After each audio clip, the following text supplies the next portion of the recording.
بس اللہ سے اپنی عرضیاں طلب کرنے آنی چاہیے. ہمیں اللہ سے اپنی بات منوانے کا سلیقہ آنا چاہیے. ہم اکثر کہتے ہیں کہ دعائیں جیسے بھی مانگی جائیں قبول ہوتی ہیں، اور یہ سچ بھی ہے.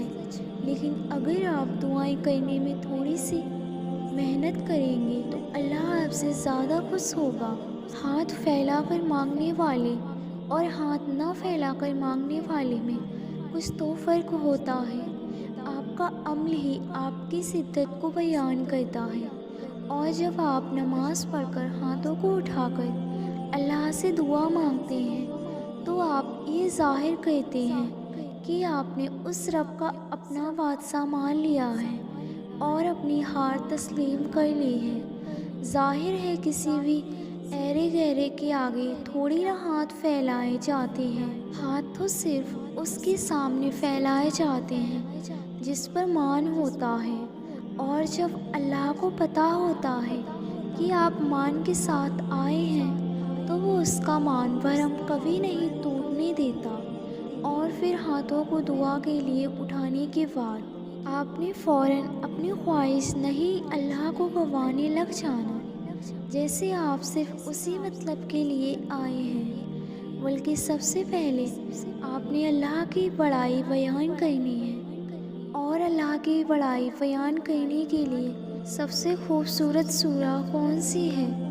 سورہ الفاتحہ. سورہ الفاتحہ ہی ہمیں دعاؤں کے آداب سکھاتی ہے، کیونکہ سورہ الفاتحہ اپنے آپ میں ہی سب سے بڑی دعا ہے.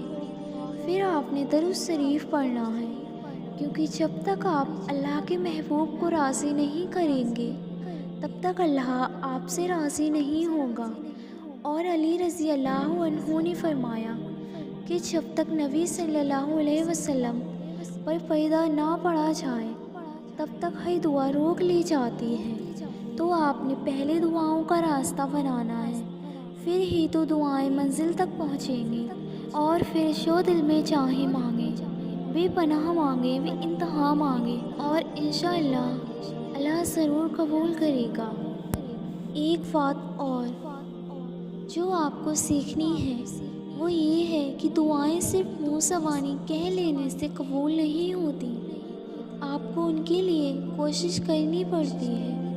اللہ قرآن میں فرماتا ہے، انسان کے لیے صرف وہی ہے جس کی اس نے کوشش کی ہوگی. میں نے اکثر لوگوں کو یہ کہتے ہوئے سنا ہے کہ ہم نے جس شخص سے محبت کی وہ اللہ نے ہمیں نہیں دیا تو اللہ دعائیں قبول نہیں کرتا. صرف محبت کر لینا محبت ملنے کے لیے کافی نہیں ہوتا ہے. آپ کو اسٹینڈ لینا پڑتا ہے، آپ کو کوشش کرنی پڑتی ہے، آپ کو محنت کرنی پڑتی ہے. تو جب وہ انسان آپ کے لیے یہ محنت اور کوشش نہیں کرتا ہے تو پھر اللہ بھی اسے آپ سے دور کر دیتا ہے، کیونکہ اس محنت اور کوشش کے بغیر قائم ہونے والا راستہ صرف ذلت اور سوائی کا باعث بنتا ہے. اس لیے اگر آپ چاہتے ہیں کہ اللہ آپ کی دعائیں قبول کر لے تو آپ کو خود بھی ان دعاؤں کے لیے مشقت کرنی ہوگی.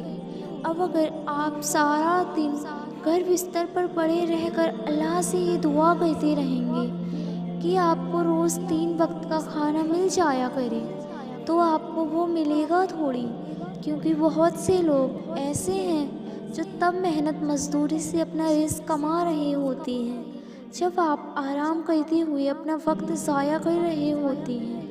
تو اللہ ان میں اور آپ میں کچھ تو فرق رکھے گا نا. رزق محنت سے ملتا ہے اور شکر گزاری سے بڑھتا ہے.